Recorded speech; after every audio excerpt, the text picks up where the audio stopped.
Well, we just finished deadheading in other parts of the garden, and I just wanted to show you that deadheading's probably a never-ending process when you love flowers. Yeah. And here's another example. When you have great geraniums, these are spent flowers, and this would be one that you would want to deadhead. So we would just cut that one right off, and then that clears it up so that the flowers, the plant can keep going and flowering. It doesn't have that hormone that says my job is done. That's right. When it goes to seed, then it produces that hormone, yeah. And you might recognize these pots here, these containers from a couple of episodes ago when we did the flower container, and then we did the sacrificial container. And this was the butterfly hummingbird container, because it attracts the flowers attract the adults, and then the fennel and the dill are food sources for the caterpillars. So then the butterflies, when they're actually getting wonderful sips of nectar, they think, oh, this would be a good place to lay an egg,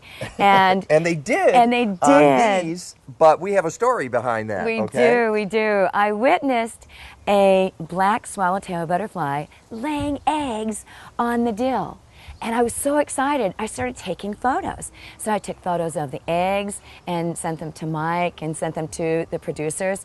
And then 10 days later, they actually hatched.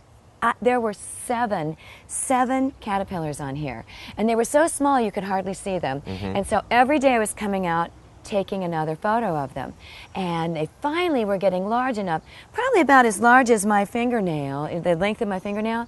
You could actually see the markings, Mike. And we were very excited because we said, okay, we're going to get the camera crew here, and we're going to show the caterpillars on the dill, and then eating the dill. I went to work, came back home, and they were gone.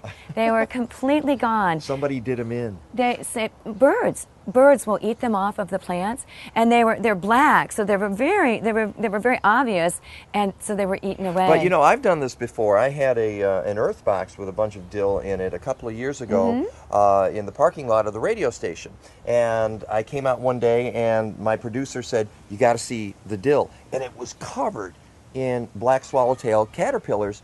And they didn't get picked off by the birds, and they ate this dill down to the nub. It's an excellent attractant for a lot of the beneficial insects that come, and they'll lay eggs, and they will take care of and get rid of any of the bad insects that can damage the plants. So if you've got, for instance, vegetables, this is a great plant, dill, to put in a vegetable garden in certain areas to attract the beneficials and protect some of your other vegetables. Exactly, classic beneficial plant, or companion planting.